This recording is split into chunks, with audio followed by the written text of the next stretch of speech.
আসসালামু আলাইকুম দর্শক। আজকে দেখলাম আমাদের ভোরের ভিড় বাগানে আমরা উপর দিয়ে জাল নেট দিয়েছি, সেই নেটে একটি পাখি পেয়েছে। সেই পাখিটাকে অনেক কষ্ট পাচ্ছে, তা ছাড়াইতে হবে, সেই জন্যে একটু কষ্ট করলাম। তাই আমি বাড়ি থেকে একটি ব্লেড নিয়ে আসে গ্যাচাং গ্যাচাং করে কেটে দিলাম।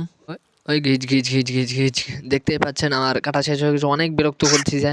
এখন তার পা দুটো বাকি আছে, তাই তাকে আমি একটা ব্যবস্থা করলাম। একটি ডাল ছিল, তা সেই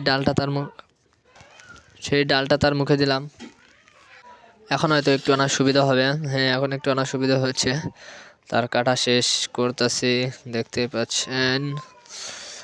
আশা করি অনেক পাখি বেজেছে, আশা করি এটা সুস্থ থাকবে, কারণ কিছুক্ষণ আগে বেজেছে। এই যে ইতিমধ্যে আমাদের খোলা প্রায় শেষের দিকে, আমরা খুলে তাকে ছেড়ে দেব। সে পা দিয়ে এমনভাবে আঁকড়ে ধরেছে যেন খোলাই যাচ্ছে না, তাই আমি কিছু ব্লেড দিয়ে কেটে দিলাম আর কিছু হাত দিয়ে খুলতেছি। তার পাখার ভেতর দিয়ে বেজেছিল, তা আমি খুলে দিলাম। দেখতেই পাচ্ছেন সে এখন প্রায় সুস্থর মতন। তাকে আমি ছেড়ে দেওয়ার পরেও সে যাচ্ছে না, কারণ আমার হাতে ধরে আছে, মনে করছে এখনও ধরে আছে। কত সুন্দর পাখি, আলহামদুলিল্লাহ যে ও এখনও সুস্থ আছে। ভালো লাগলে লাইক, কমেন্ট, সাবস্ক্রাইব করবেন। তার গন্তব্যে সে চলে গেল।